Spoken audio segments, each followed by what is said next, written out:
cases often and what we do and how we work them.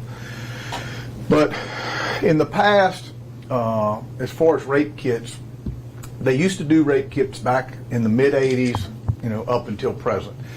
But back then, the technology was not what it is today. We basically, if we did not have a suspect that we could match a blood typing to, then really it didn't do us any good.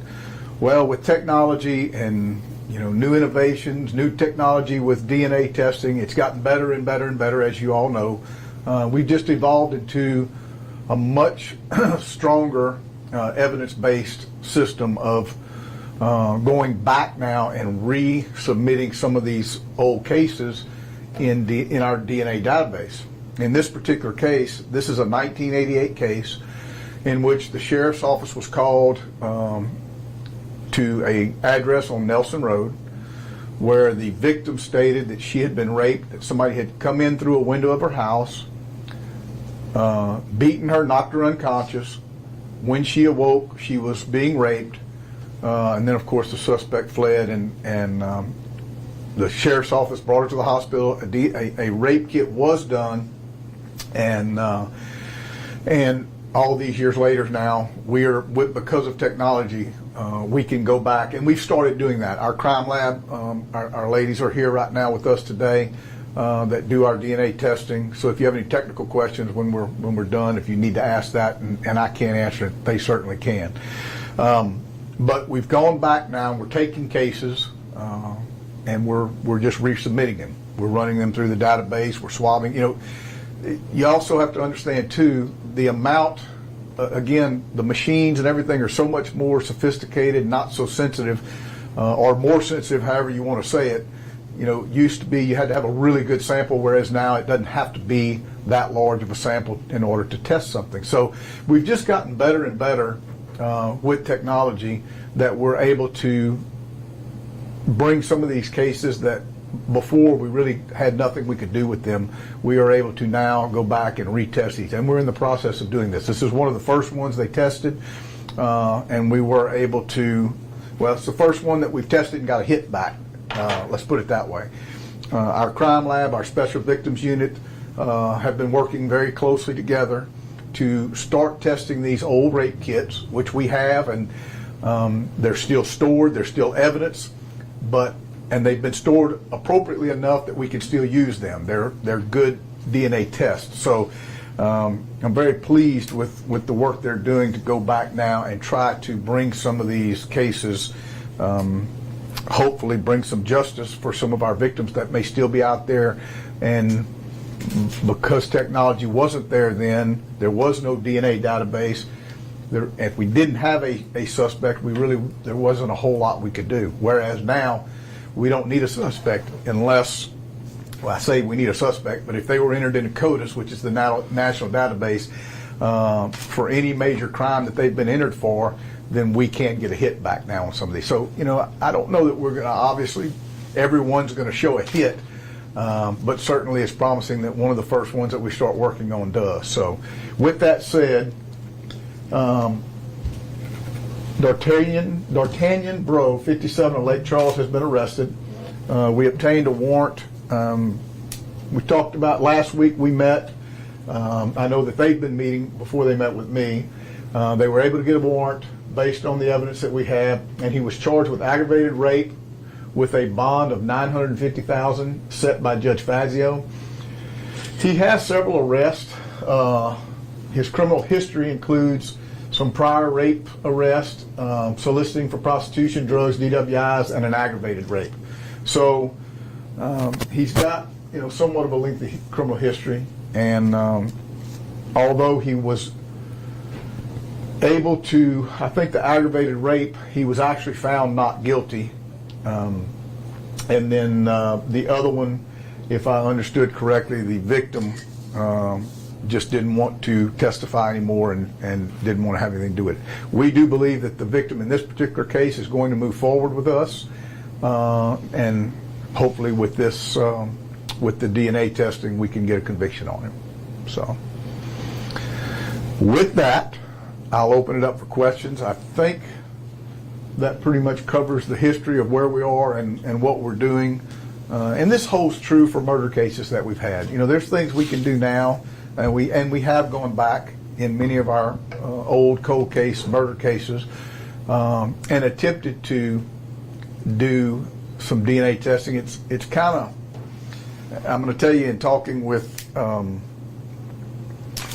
DNA analyst, you have to understand that we've evolved so much technologically, that when you go back and look at old crime scenes, they didn't wear gloves and everything. Unless it had blood on it, they didn't wear gloves to pick up evidence and things. So some things that we want to go back and test, we actually have to have the deputy that were there at the time, if they're alive and they're here, we have to have them to be able to compare, make sure it's not their DNA that was on the article that we're trying to test. So it's not as easy as you would think it is to go back on some of these cases, but unfortunately back then we just didn't have the technology, and they don't use the precautions that we use today in gathering evidence. In today's gathering, they wear Tyvek suits and gloves, and they take all the precautions they can to preserve anything in a crime scene so that cross DNA, I guess that's what you call it, doesn't contaminate from the deputies themselves our crime scene. So it's just a different time from the 80s, 90s, and now into 2023, and it's great. It helps us in many, many ways, but doesn't mean it's foolproof either. Now, these rape kits obviously are done at the hospital just like they've always been done, so they're a little more foolproof than articles of evidence that we may find at a different type of crime scene, if that makes sense. I'm just trying to explain to you the whole picture of how we have transformed from then to now and the difference that it makes. We're just very, much more cautious now in gathering evidence than we ever were in those days. Not because they didn't know what they were doing, we just didn't have the technology back then that we have right now. So with that said, I'll open it up for any questions. All right. Do you know how many total cases are being resubmitted? How many cold cases are we know that, if I'm not mistaken, from what we talked about, 30 we're looking at right now with the Special Victims Unit. Okay, there could be some more. We just have to take them one at a time, and we're going back and looking at them and looking. You have to look at, do we still have a victim? Are they alive? We just have to go back and look at the whole, so we don't clog the system up too much without. We're going to look at all of them, but there's probably another 50 that we have in storage, but we don't know if they're eligible yet. So yes, there are more. Another 50, 30. Special 30 Victims Unit. So the Special Victims Unit is the unit that looks at any sex crime related cases, and then of course our crime lab does our DNA testing, and so they work very closely together with these rape kits, the old rape kits we have. The sex unit starts looking at suspects. Are they still alive? Are they still around? If we get a suspect, is the victim still around? Can we find them? Are they willing to cooperate? It's just a little harder than when you're talking about 1988. You're talking about almost 30 years ago. So, well, it is 30 years ago. So over 30 years ago. So you have to look at how long ago it was and what we can do now based on what we have. You still have to have a victim that's willing to cooperate and testify. I say that I'm sure the DA would prefer that we had a victim that could testify and was willing to pursue charges. Can you speak on her behalf? Can I speak on her behalf? Yes, I don't want to speak on her behalf, other than I know that she is happy that we have found somebody. She's grateful that we have found somebody. She's grateful for the new technology. And that's based on my conversations with our detectives and our DNA analysts. That was one of the reasons we didn't do this last week. It's one of the reasons we didn't obtain a warrant last week. We wanted to make sure that she is our victim and that she wanted to pursue this and this is what she wanted. So yes, she's, think about it. She's lived with this and put up with this for over 30 years. So you can imagine the burden that she's been carrying around her whole life. So, I don't want to speak for her, but I think I can tell you for my staff, it brings us, it's so much satisfaction when we can take a case that otherwise 30 years ago just wouldn't have gotten solved. If we didn't have a suspect, it was almost nearly impossible to solve to where now we just have that ability to bring some closure to somebody that would like that closure. Again, a lot of years have passed. I'm sure it opens up a lot of old wounds for this person, and for them, the courage that it must take to say, yes, I want to, it's got to be a great burden on them.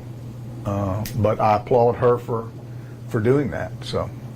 Can you talk a little bit about the process from, selecting a hit for retesting to, in the case of a match, an arrest, specifically in this case? Well, I don't know if I could specifically. I don't know if Monica, if you want to, or I know that they take a rape kit.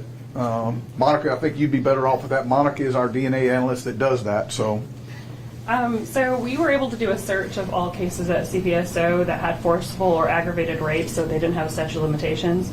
And in this case, the oldest case we had on file was from 1987. So we essentially just started the oldest and worked our way forward. So in 1988 was our first hit. So that's really where we're doing. We're doing chronological at this point until we are advised otherwise. That's really our goal at this point.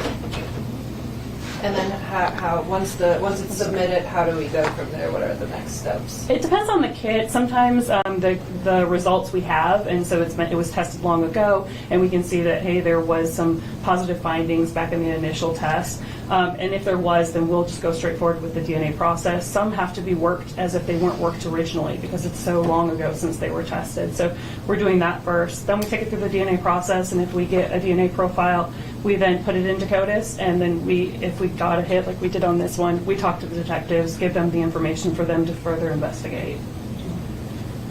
And in this case, what were the following steps after that? Say that one more time. In this case, what were the steps that followed after that? Well, the steps that were followed after that, after she got a positive hit from CODIS, we started doing a workup on our suspect, where he was, where he lived, his criminal history, which showed some other, at least sex crime, whether he was convicted or not. It did show other sex crimes.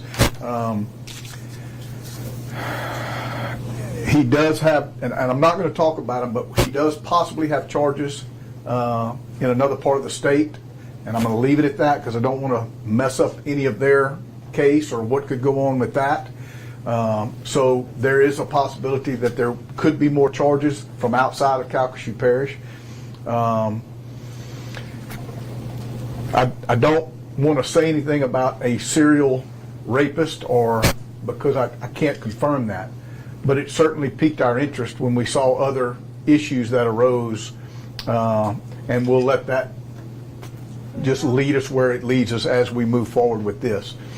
To go back on something that she said a while ago, you have to understand too that just because we have this information does not mean we'll get a hit in CODIS. If we have a suspect that has never been in trouble before, yes, they could have raped somebody still, but if they have never been entered into CODIS, then we're still back to square one like we were in 1988. If we don't have a suspect to match the DNA to, then we're still at ground zero. Now, if we had a suspect back then and we have enough information to maybe go get a swab, and again, we'd have to do the right procedures to do that. So let's say we have a suspect, but there was never a conviction, there was never an arrest because we just couldn't prove it at the time. So now we have DNA. Is it possible for us to possibly go get a DNA test from that person with a warrant? If that's the case, then yes, we could go back, test a suspect, and see if that matches. But I think it's a stretch to get a probable cause warrant for that, depending on the circumstances. So we still have to, I've said this probably a million times in press conferences, we still got to follow the rules and go by the letter of the law. we can't cheat the system in any way, shape, or form just because we want to try to catch somebody. We have to make sure that we follow the correct procedures, and then we have enough probable cause to do whatever it is we're going to do, whether it's get a search warrant, whether it's going to, whatever that procedure is. So the case just may lack enough evidence to get that so-called warrant. So I'm just giving you some examples so that you could understand kind of the situation that we're in. These are, again, 30-something-year-old cases, so we have to go by what we have in the reports, in our evidence, in the form of DNA, and then what we have in the present, what's available to us in the present that could fit, whether it be getting a warrant or anything. So, if that makes sense. And that process involves, I don't know, showing the It's just a victim lot of something or- collaboration between the DNA testing, between the detectives, between who wrote the report at the time and how detailed was the report, what information they were able to get off of that report. Obviously, the more detailed, if there's something in that report, for instance, a suspect, that would give us enough information to get a legitimate warrant for a DNA swab, then we could go after that and do that. It's just whether that's in there or not. So.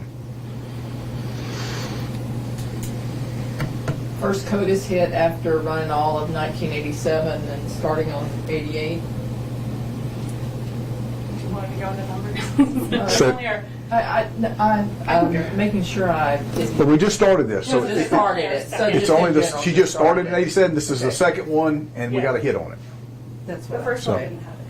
So, Yeah, you heard that. The first one we did not have a hit on. So there was an 87 case, no That- hit. there was no hit. First 88 case, or there's one 88 case. Yes. But they've got 30 possible cases that they're going to. We're in the process of running, and like she explained to you, she is taking them from the oldest and just moving forward from there. Well, that's 87 to what year? Do you know? We got DNA and CODIS in 2008. So between, Oh, wow. 2008 and 2008. There were some cases between that time frame that were tested. They would get sent to the FBI lab, or they'd get sent to North Louisiana Crime Lab, depending on the case. So it's not all of the cases, so we're looking into that as well. And so there's a lot of things we have to look into before deciding which ones we're going to test. Well, I thank y'all for coming today. If you don't have any more questions, Caleb will give y'all an official press release, and that'll give you kind of a breakdown of what happened, what I went over today. So.